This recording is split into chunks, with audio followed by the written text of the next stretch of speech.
So, if you're a fan of the Disney era Star Wars movies, this video might not honestly be for you.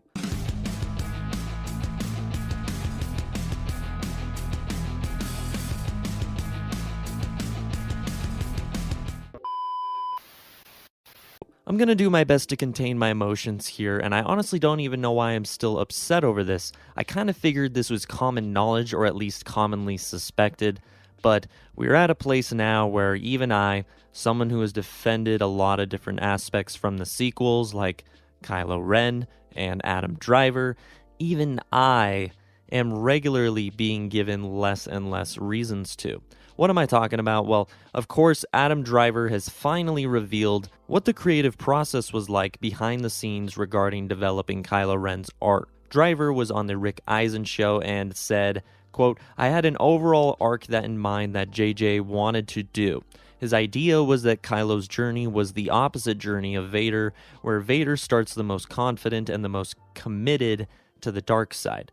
And then by the last movie, he's the most vulnerable and weak. He wanted to start with the opposite. This character was the most confused and vulnerable, and by the end of the 3 movies, he would be the most committed to the dark side. I tried to keep that arc in mind, regardless if that wound up being the journey not anyway, because it changed while shooting, but I was still focused on that." Driver then said Rian Johnson took Kylo Ren's original arc in a different direction with The Last Jedi, although he said it still tracked with the character. That wasn't the case with The Rise of Skywalker. The last one, it changed into being, about them and the dyad and things like that, Driver said, and evolving into Ben Solo. That was never a part of it. He was Ben Solo from the beginning, but there was never a version where we'd see Ben Solo when I first signed up for it. Now, this goes completely in line with everything we already kind of knew about the sequel trilogy in a lot of ways. The first film was kind of a requel to Star Wars and was meant to remind people why they loved Star Wars by using themes from the original trilogy in a lot of familiar looking places and bringing back legacy characters. And then The Last Jedi with Rian Johnson taking pretty much everything in a different direction from that. None of it felt like true George Lucas Star Wars. None of it felt like they cared about this franchise, which became such a popular cultural icon for multiple generations, could boast the fact that it had a complete story. And then The Rise of Skywalker and J.J. Abrams came back and said, "Of course we care. See, somehow we brought back Palpatine. It all connects." And it just is further evidence at this point, if there was any shadow of a doubt left, about the kind of mishandling Disney and Lucasfilm are guilty of when it comes to Star Wars. I think the writing has been on the wall for the sequel trilogy for some time. Even if you love all 3 films, most people acknowledge that the trilogy is probably the most divisive out of the 3 trilogies and certainly feels the most disconnected. But the more we hear statements like this from people directly involved in this trilogy regarding the directionless and the complete disregard of any sort of plan for the trilogy, or not committing at least to any sort of plan, and yes, George Lucas himself retconned certain things, made lots of changes, but nothing from the changes Lucasfilm made, none of the reactionary direction changes Lucasfilm decided to go, ever actually ended up serving the story for this 9-film finale. I think the reason I'm so upset still over not just this news, but even the past comments from Daisy Ridley is because this trilogy could have been great, and I wanted to love it. I still really want to love it, and I really love Kylo Ren and Adam Driver in this trilogy. He, hands down, is by far the best thing about these films, at least for me. And as much as I want to try and fit these films and all of these gaping holes in logic, and as much as I want to try and cram it into my head canon, I can't ignore publicly stated facts. Even the best character in this trilogy, like I said, in my opinion, in Kylo Ren, didn't have the love or care behind the scenes for him to be crafted in any sort of direction that had any meaning or substance. For me, I still enjoy his character, and again, I think his arc and his story, and hell, probably his acting as well, was arguably the best thing about the sequel trilogy, and for it to be now public confirmed fact is honestly just sad and quite irritating. Now, don't get me wrong, I'm not going to boycott Disney over this, even though maybe they give a lot of people reasons to, but mostly because this is all information we kind of suspected. Disney never planned out the sequel trilogy.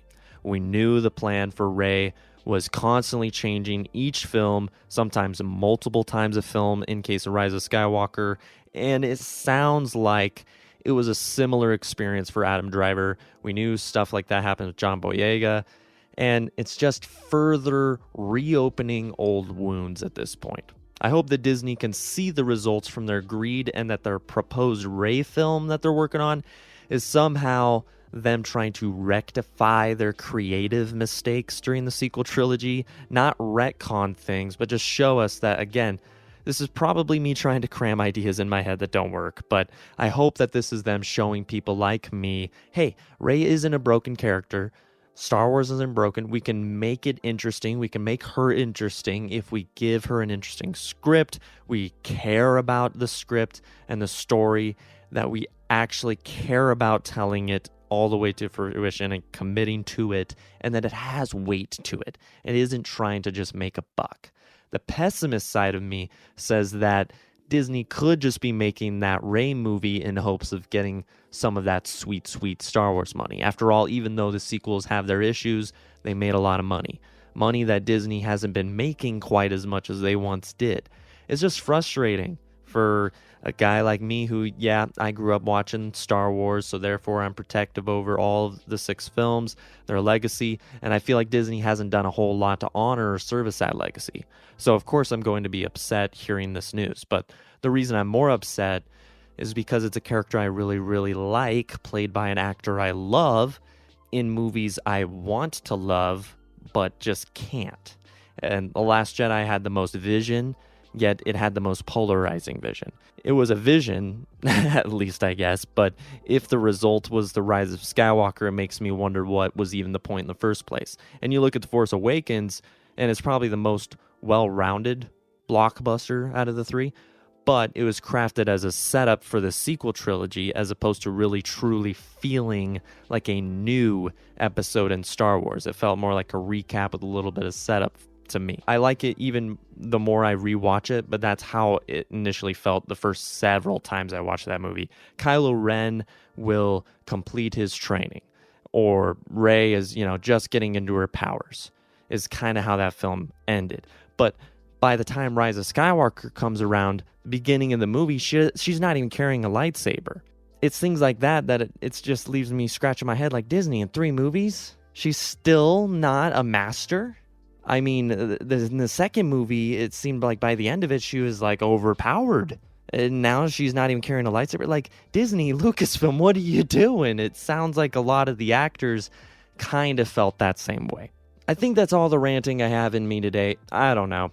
I do know that not everybody likes the sequels as much as I did, so maybe you don't care about this news as much. Maybe it makes you sad. Maybe it makes you angry. I'd love to hear your thoughts. Either way, down in the comments below. Just try to keep it friendly with each other. If you enjoyed the video, make sure to like and subscribe, as it really helps support us. Thank you so much for taking time out of your day to talk some Star Wars with me, and until next time, bye-bye.